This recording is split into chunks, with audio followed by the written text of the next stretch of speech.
Hello guys, अपने start कर रहे हैं हेल्थ एंड डिसीज का अगला पार्ट 3।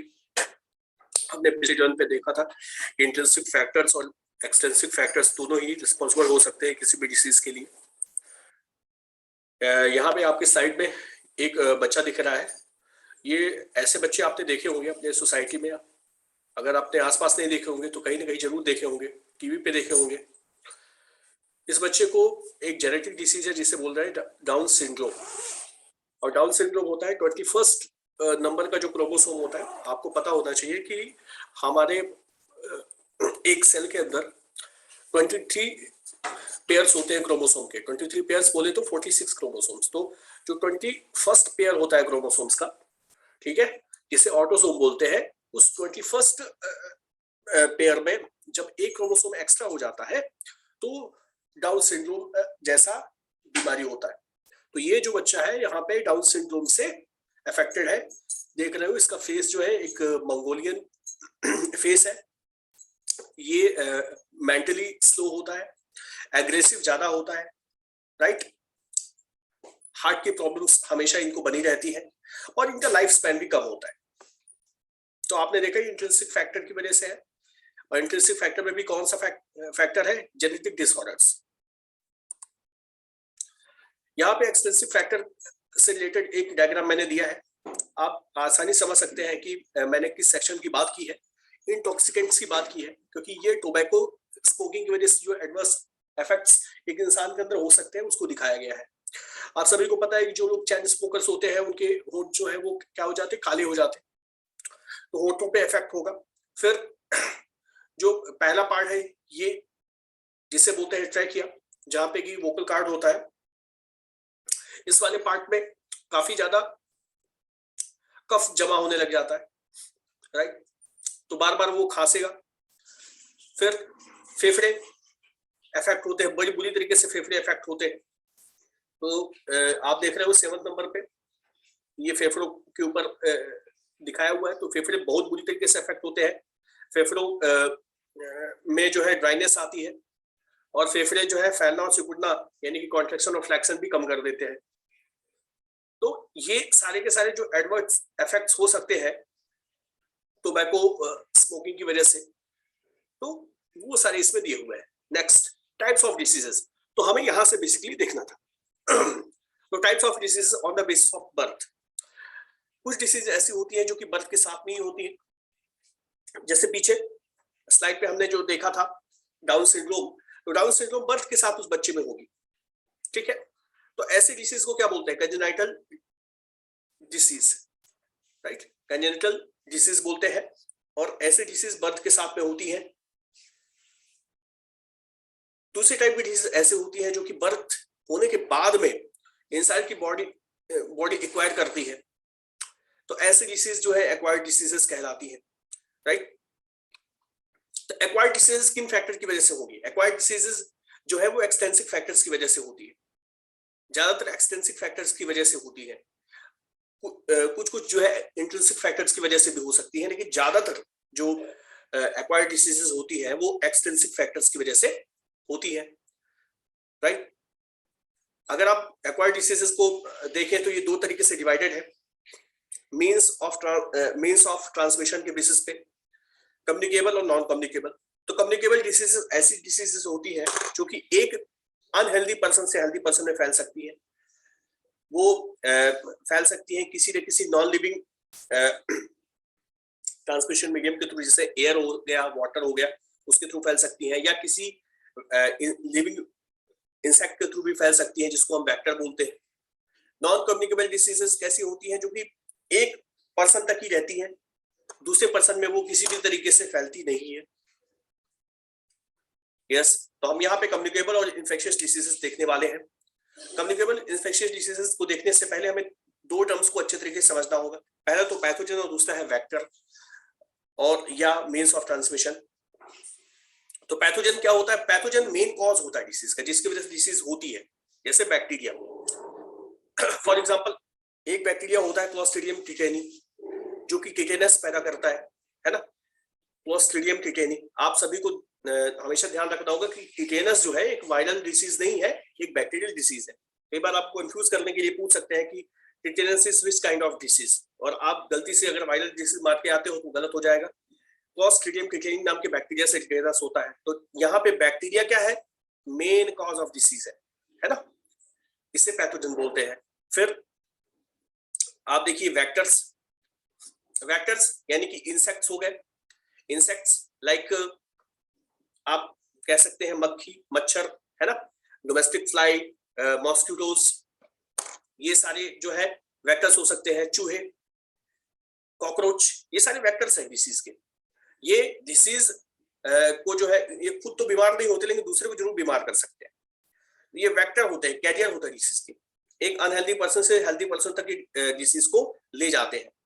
फिर मीन्स ऑफ ट्रांसमिशन जो है वो नॉन लिविंग होते हैं, जैसे एयर हो गया, वाटर हो गया, फूड हो गया, तो इनके थ्रू भी डिसीज फैल सकती है। इन्फेक्टेड वाटर, एयर और फूड के थ्रू भी, जैसे हवा में किसी ने स्नीच किया और उसकी ड्रॉपलेट्स में जो वायरस है ना, कॉमन कोल्ड वाला वायरस, वो आपके नाक तक पहुंच सकता है अगर आप उसके आसपास के एरिया में है, यानी कि 2 गज से कम की दूरी पे है, तो वो जो ड्रॉपलेट्स हैं वो आपकी सांस के थ्रू अंदर चली जाएंगी और वो वायरस आपको भी इन्फेक्ट कर देगा। तो इसीलिए 2 गज दूरी मास्क है जरूरी। ये काफी ज्यादा चला हुआ था, आप सभी को पता है। नेक्स्ट आप देखिए यहाँ पे, ये एक मच्छर है, मच्छर है एडीज एजिप्टी। अब आप सभी को पता होना चाहिए कि एडीज एजिप्टी जो मच्छर है वो किस बीमारी को फैलाता है। ये बहुत फेमस मच्छर है, अगर आप इसे देखें तो शायद आपको ध्यान भी आ रहा होगा, ये डेंगू का मच्छर है। और ये जो डेंगू का मच्छर है वो क्या करता है, डेंगू के वायरस को कैरी करता है। क्या करता है, डेंगू के वायरस को कैरी करता है। आप बोलोगे सर तो फिर मलेरिया वाला मच्छर कौन सा है, तो वो मलेरिया वाला मच्छर जो है एनोफिलिस मॉस्किटो होता है, उसकी स्पीशीज अलग है, ठीक, वो एनोफिलिस मॉस्किटो होता है। और वो क्या कैरी करता है, ये वेक्टर है बेसिकली। ये क्या है, वेक्टर है। ये खुद बीमार नहीं करता है किसी को, ये बीमारी पैदा करने वाले पैथोजन को कैरी करता है, राइट। तो ये हो गया। तो ये कौन सा पैथोजन कैरी करता है, ये डेंगू वायरस कैरी करता है। यहाँ पे आप देखिए प्लाज्मोडियम वाइवेक्स, प्लाज्मोडियम वाइवेक्स से आपको पता है मलेरिया होता है, और ये प्लाज्मोडियम वाइवेक्स कौन कैरी करता है, फीमेल एनोफिलिस मॉस्किटो कैरी करता है, राइट, फीमेल एनोफिलिस मॉस्किटो। तो ये जो है पैथोजन है, आपके राइट साइड में जो दिख रहा है, और यहाँ पे जो मच्छर है वो क्या है, वेक्टर है। नेक्स्ट देखिए, एक पूरी टेबल दी हुई है कम्युनिकेबल डिसीज की, पैथोजेंस और डिसीजेस, 2 कॉलम्स इसमें बने हुए हैं। अगर आप वायरस की बात करें तो common cold, influenza, dengue, polio, AIDS, measles, mumps, hepatitis B, ये सारी की सारी जो बीमारियां हैं, और भी बहुत सारी बीमारियां हैं जो वायरस के थ्रू ही फैलती है, ठीक है, वायरस के थ्रू ही फैलती है। इनमें से एक तो आपको बहुत अच्छे तरीके से पता है, पोलियो, ठीक है, पोलियो वायरस के थ्रू, पोलियो माइलिटिस वायरस होता है जिसके थ्रू ये बीमारी फैलती है। फिर common cold, rhino virus, class में मैंने बताया है इनके बारे में। कॉमन कोल्ड जो है वो राइनो वायरस से फैलता है। राइनो का मतलब होता है नाक, नोज, है ना। तो राइनो वायरस, जब आपको कोल्ड होता है तो क्या होता है, आपकी नाक बहती है, ठीक है, रनी नोज हो जाता है। तो इसीलिए कॉमन कोल्ड फैलाने वाला जो वायरस है वो होता है राइनो वायरस, ठीक। मीजल, मम्प्स, ये रूबेला वायरस से फैलते हैं, ठीक है। मीजल्स जो है वो रूबेला वायरस की स्पीशीज है, उससे फैलता है। ऐसे मम्प्स भी है जो है रूबेला वायरस की स्पीशीज से ही फैलता है। हेपेटाइटिस बी वायरस के नाम पे पड़ा हुआ है, इस बीमारी का नाम भी हेपेटाइटिस बी है, ठीक है।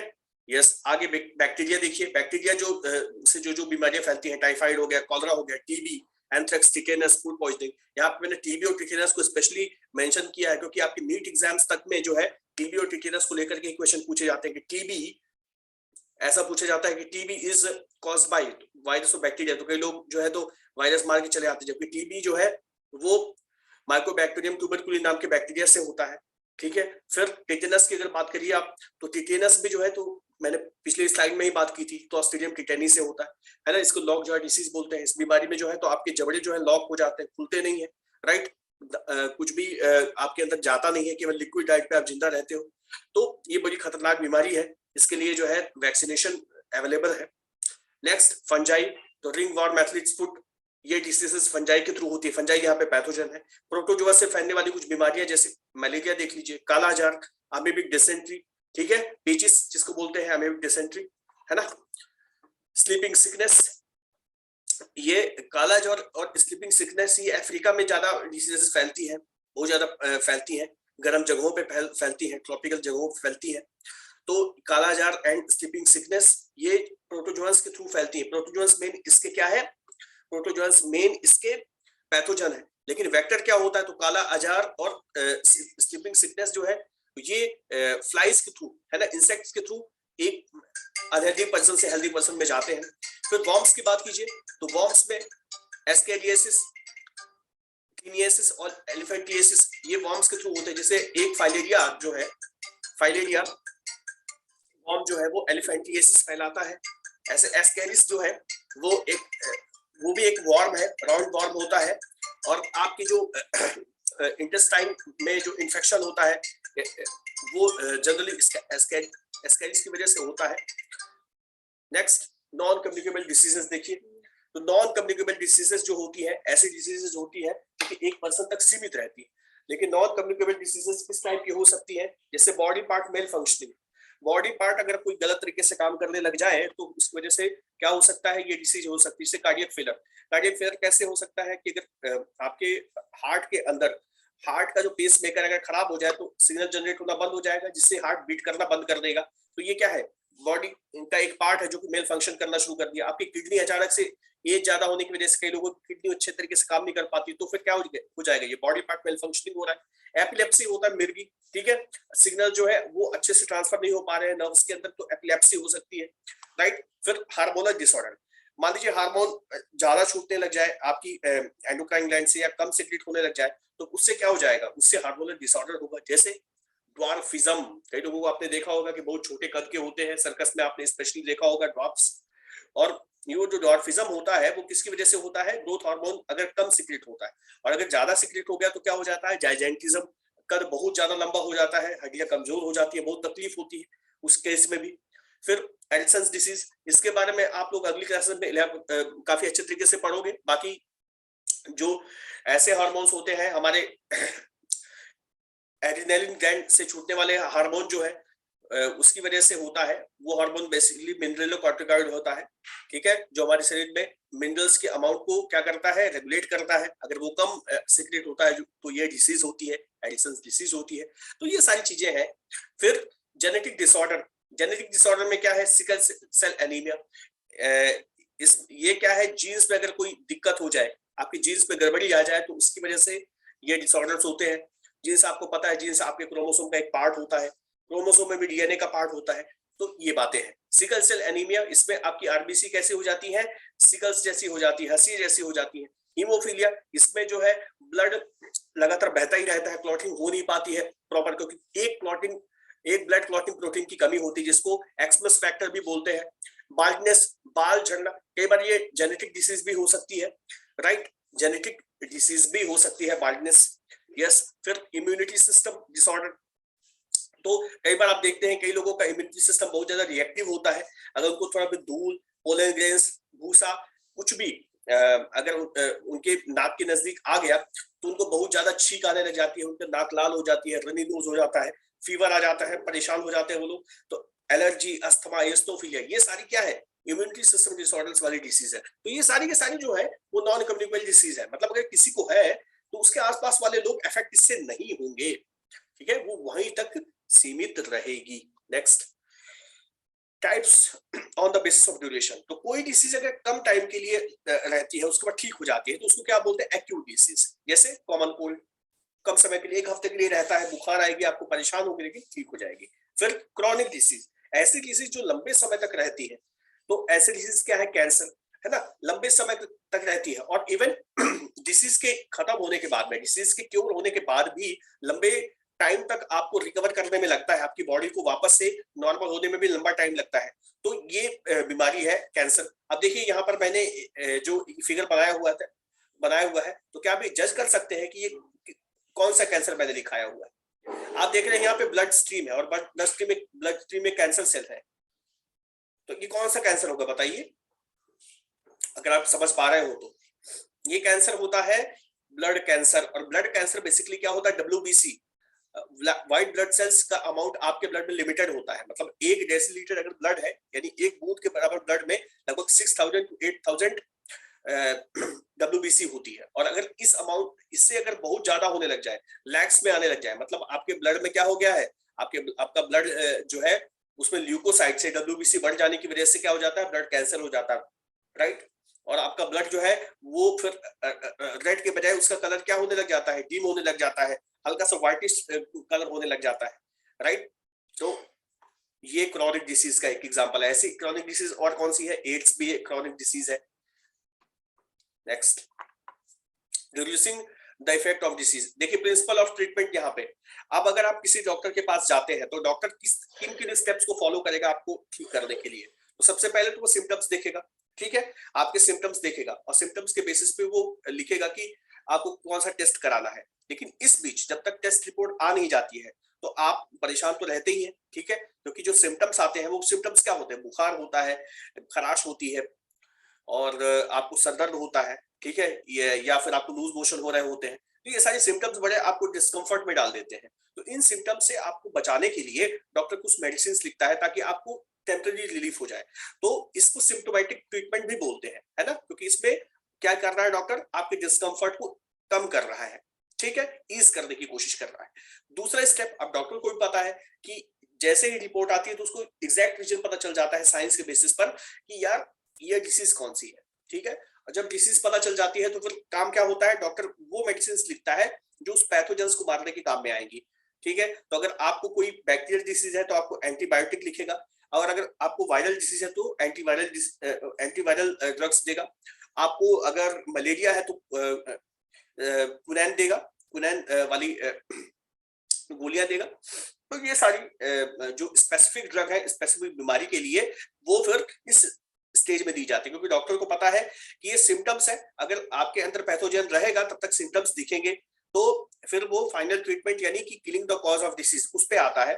तो प्रिंसिपल ऑफ ट्रीटमेंट दो स्टेप्स में डिवाइडेड होते हैं। पहला तो reducing the effect of disease, और दूसरा क्या होता है, killing the cause of disease.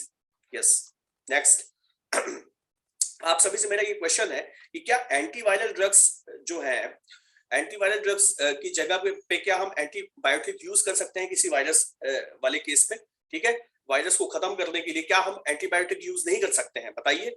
आप लोग कई बार देखते होंगे कि कॉमन कोल्ड होता है या किसी गले में खराश हो जाती है तो कई बार एंटीबायोटिक खाते हैं। तो ऐसा क्यों है, जबकि है तो वायरल फीवर है ना, फिर भी एंटीबायोटिक खा रहे हैं, ऐसा क्यों है, आपको इसका आंसर देना है। यहाँ पे देख रहे हैं आप फिगर बना हुआ है, तो ये दो जो फिगर है उसमें आप बताइए कि प्रिंसिपल ऑफ ट्रीटमेंट क्या है, किसमें क्या है। अगर मैं लेफ्ट साइड वाला फिगर देखूं तो यहाँ पर डॉक्टर है जो कि दूसरे पेशेंट का या आई थिंक दूसरे डॉक्टर का, ये ट्रेनी डॉक्टर्स है, तो ये चेक कर रहे हैं, हार्ट बीट चेक करने की कोशिश कर रहे हैं, ठीक है। तो ये क्या कर रहे हैं, कौन से लेवल का ये ट्रीटमेंट कर रहे हैं, ये आपको बताना है।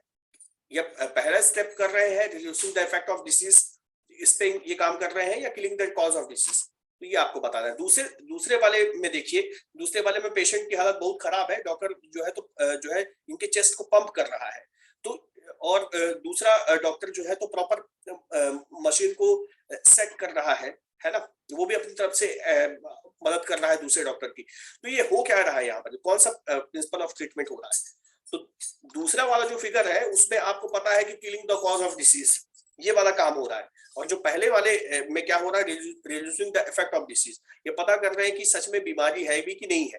जब डिसीज पता चल जाती है कि भैया ये सिम्टम्स दिख रहे हैं, तो पहले वो सिम्टम्स को इजी करने के लिए कुछ ना कुछ दवाइयां लिखेंगे, ठीक है। अगर बीपी बढ़ी हुई है तो बीपी की गोली लिखी जाएगी, ठीक है, ये बुखार है तो उसकी गोली लिखी जाएगी।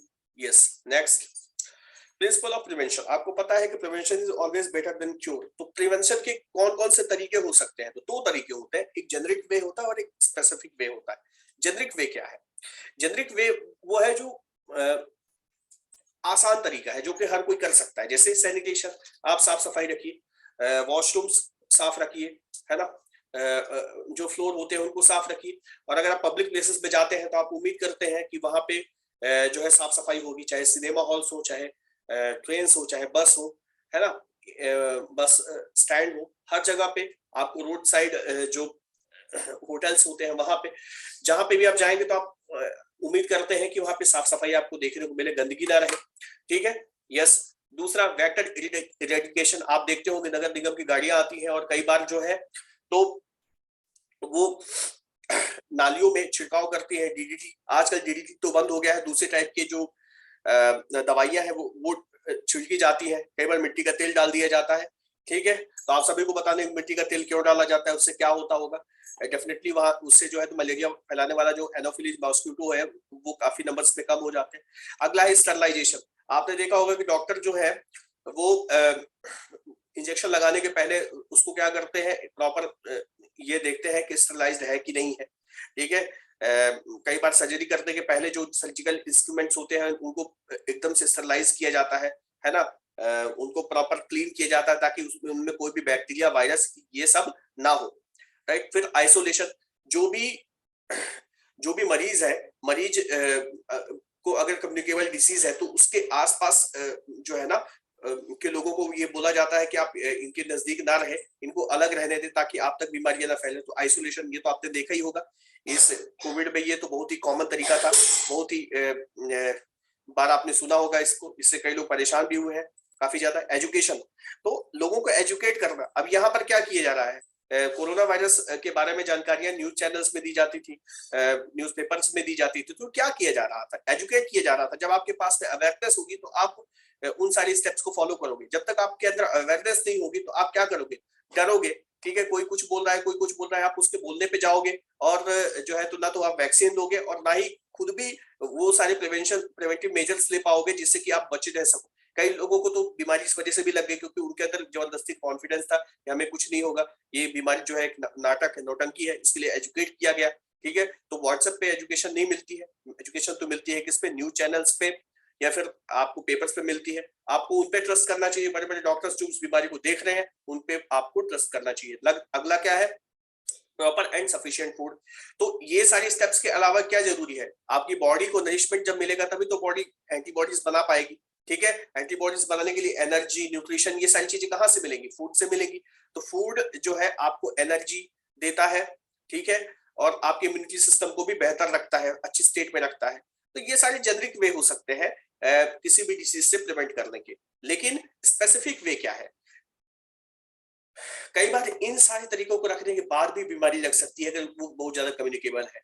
ये जो कोविड 19 था, पीछे हमने देखा था मर्स, जीका वायरस, ये सारी डिसीज जो है ना, कई बार आप प्रिवेंटिव मेजर्स रखने की कोशिश भी करते हो तो भी आपको लग सकती है क्योंकि बहुत ज्यादा इन्फेक्शियस है। तो फिर क्या किया जाए, तो इनको अच्छे तरीके से निपटने के लिए इनसे क्या तरीका होता है, एक ही तरीका है, इम्यूनाइजेशन, यानी कि इनके अगेंस्ट एक वैक्सीन बनाना। वैक्सीन क्या करती है, वैक्सीन एक दवाई होती है जो या तो ओरली या इंजेक्शन के थ्रू आपके शरीर में डाली जाती है और आपके अंदर जाने के बाद में क्या करती है, वो आपके इम्यूनिटी सिस्टम को एक फॉल्स सिग्नल देती है। फॉल्स सिग्नल का मतलब ये होता है कि जो दवाई डाली जाती है वो या तो डेड वायरस, बैक्टीरिया, जो भी जिसके अगेंस्ट भी आपको एंटीबॉडी बनवानी है उसको डाला जाता है, रेडिएशन के थ्रू मार दिया जाता है उनको या किसी और मेथड के थ्रू और फिर डाला जाता है, या फिर उनका कोई जीन डाल दिया जाता है, ठीक है। तो हमारी बॉडी जब उसको देखती है तो उसको देखने के बाद में क्या करती है, पहले तो पहचानती है कि ये है क्या और फिर उसको मारने के लिए एंटीबॉडीज धीरे धीरे बनाना शुरू करती है। लेकिन जब असली में बैक्टीरिया वायरस वैसा वाला अटैक करता है तो ऑलरेडी बॉडी के अंदर एंटीबॉडी मौजूद रहती है, या फिर अगर नहीं भी होती है तो बॉडी को ऑलरेडी पता है कि भाई ये है कौन और वो तुरंत एंटीबॉडी बना करके उसे समाप्त कर देती है, फिनिश कर देती है। तो ये स्पेसिफिक वे है, ठीक है, ये स्पेसिफिक वे है, यानी इम्यूनाइजेशन वाला तरीका है। यहाँ पर आप देख रहे हो ये ओरल पोलियो वैक्सीन दी जा रही है, ठीक है। ये तो ये पूरा का पूरा चैप्टर था, होपफुली ये चैप्टर आपको समझ में आया होगा। ये देखिए यहाँ पे ये एजुकेशन भी दी जा रही है और ये प्रिवेंटिव मेजर्स है वुहान वायरस के अगेंस्ट जो है, तो ये प्रिवेंटिव मेजर दिया गया है। वुहान, यहाँ से ये वायरस पहली बार डिटेक्ट किया गया था इसलिए इसको वुहान वायरस बोल देते हैं। कई बार चाइना ने इस बात पे ऑब्जेक्शन उठाया है, लेकिन ऑब्जेक्शन के बावजूद भी हकीकत तो यही है कि वायरस वहीं से पैदा हुआ और कहीं ना कहीं वहां के एडमिनिस्ट्रेशन की या वहां के साइंटिस्ट की लापरवाही से ये पूरी दुनिया में फैला। तो वॉशिंग हैंड, W मतलब वॉशिंग हैंड, U मतलब use mask properly, have temperature check regularly, है ना, आपको टेम्परेचर लगातार चेक करते रहना पड़ेगा कहीं बुखार तो नहीं, ठीक है। अवॉइड लार्ज क्राउड्स, भीड़ भाड़ में जाने से बचना होगा। Never touch your face with unclean hands, अगर मान लीजिए आप कहीं से आ रहे हैं, कुछ छुए हैं हुए हैं किसी सरफेस को, चाहे मेटल सरफेस को या प्लास्टिक वाले किसी सामान को, तो आपको सीधे अपने हाथ से अपना अपना जो फेस है उसको नहीं छूना है, स्पेशली नोज को, माउथ को, आईज को, इनको नहीं छूना है, ठीक है। नहीं तो अगर वायरस है तो वो फिर आपके शरीर के अंदर एंटर कर सकता है, एक बार एंट्री कर ली तो फिर बहुत ही मुश्किल होता है उसको मल्टीप्लाई करने से रोकना। तो ये सारे क्या है, ये प्रिवेंशन है, प्रिंसिपल ऑफ प्रिवेंशन के अंतर्गत जेनरिक वे है ये, ठीक है, जेनरिक वे है, और ये स्पेसिफिक वे है दूसरे वाले में, ठीक है। तो इस तरीके से ये चैप्टर रहा, होपफुली ये चैप्टर आपको समझ में आया होगा बच्चों, और मैं आपसे ये उम्मीद करता हूं कि जो जो क्वेश्चंस मैंने आपको दिए हैं, है ना, जो जो क्वेश्चंस मैंने आपको दिए हैं वो क्वेश्चंस आप जरूर से जरूर सॉल्व करें, ठीक है। Thank you.